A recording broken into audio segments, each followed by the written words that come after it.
Well, today was supposed to be my day to work on small engine Saturday stuff.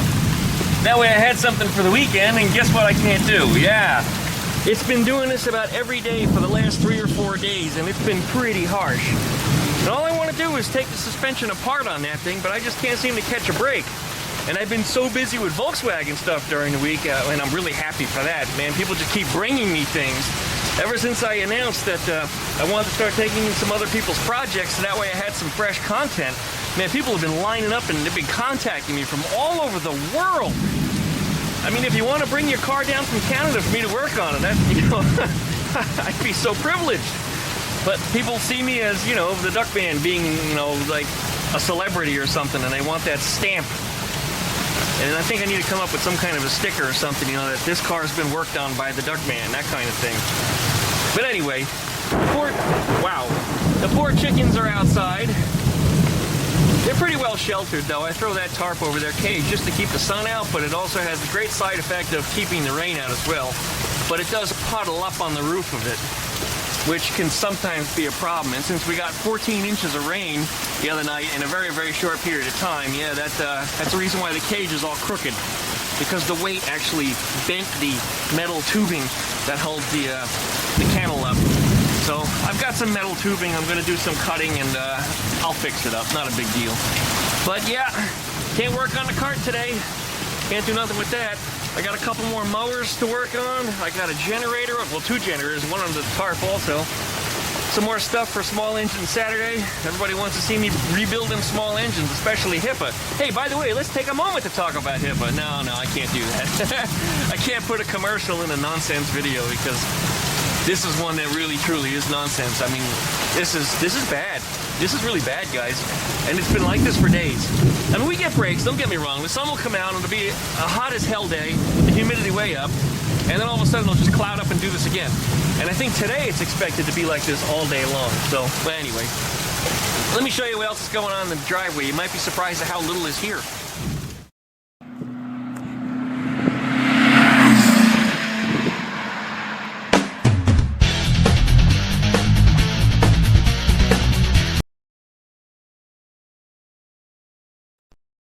Alright, there's the bus. I'm still working on putting the suspension back together. I've got the carburetors all torn apart on it. You'll see videos coming up on that in the next few weeks. But the blue square back is gone. The red convertible Beetle is already gone. That wasn't going to last long anyway, man. I didn't fit in it. And the Z has its own problem, which I shouldn't be driving anywhere on those tires, because those tires are pretty bald on the inside. Remember, the wheels are pretty heavily cambered, so the inside is very, very worn. The outside is very deceptive because it shows pretty good tread, but no, it's not only showing belts, but it's through the belts on the inside. And now the entire tread wants to peel off the tires. So this thing is very, very dangerous to drive, but I had to drive it the other day because it's the only one that has good windshield wipers. So very delicately, I went across town to go see Rob. It's not too far from here, but it was raining like this. It completely flooded East Hill, and I was going, I don't know, 15, 20 miles an hour because I couldn't see so well, and I hit a puddle that was easily as deep as those wheels are tall. The water it went right over the hood and over the car. I thought that I was done. I really thought that I was finished and I was going to hydrolock the car. So I was getting ready to shut it off. You know, I was waiting for it to start stumbling where I could shut it off, and that's going to be loud. Here it comes. There it is. Anyway, quite to my surprise, the engine did not bog down. It didn't die, and the puddle wasn't as long as I thought it was going to be, so I managed to make it through it. I don't know how. But when it came out the other side, all of my under spoilers and plastics and all that crap is all ripped off, because when I hit it at speed, those things being messed up anyway. Long story short, oil change guys completely butchered the underside of my belly pans years ago, and I didn't realize they had broken off bolts and a whole bunch of things until sometime later when I went and looked at it myself on a lift. Anyway, because they've been compromised and they had problems, now they're completely destroyed. I mean, they're all ripped off, they're torn. I just need to get underneath there and just get rid of all that stuff. It was just an aerodynamic feature. It's supposed to give you better miles per gallon. I don't imagine that's going to help a whole lot. I mean, what, 1/10 of a mile per gallon? And only on the highway, it's not going to help you a whole lot in the city anyway. something I'll deal with some other day, but I need to get on that. And my remarkable palm tree here, which got to be about as tall as I am, it had about 6 stems on it. One day it just turned black, and all the leaves got wilty on it. I was like, ah. And I hated to see that, because this thing I bought with my house. It was right here in the corner when I bought the house. So this thing is 17, almost 18 years old.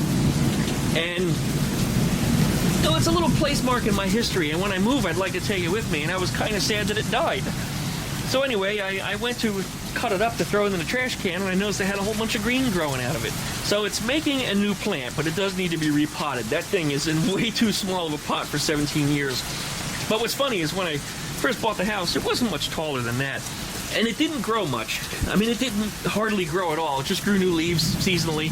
And being that it was in here, it never even got any rain directly on it. I mean, maybe a mist, but it pulled the moisture out of the air, and that was the only reason why it survived at all. But in 2020, when the hurricane hit, we decided to move it out here. And when it rained on it, man, that sucker just started to grow like crazy. But those stems died, and from my reading, that's what they do. They recycle. They grow up stems and they die, and they grow up new ones and they die.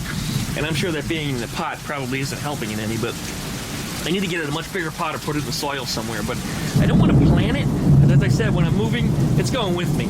It's a little place mark in my own personal history, and I love the little guy. You know, I never had a plant before that lasted me that friggin' long. It's like my little pepper plants in the backyard that I was planting when Skeeter was still around. I'm going to try to keep them alive as long as I can, too.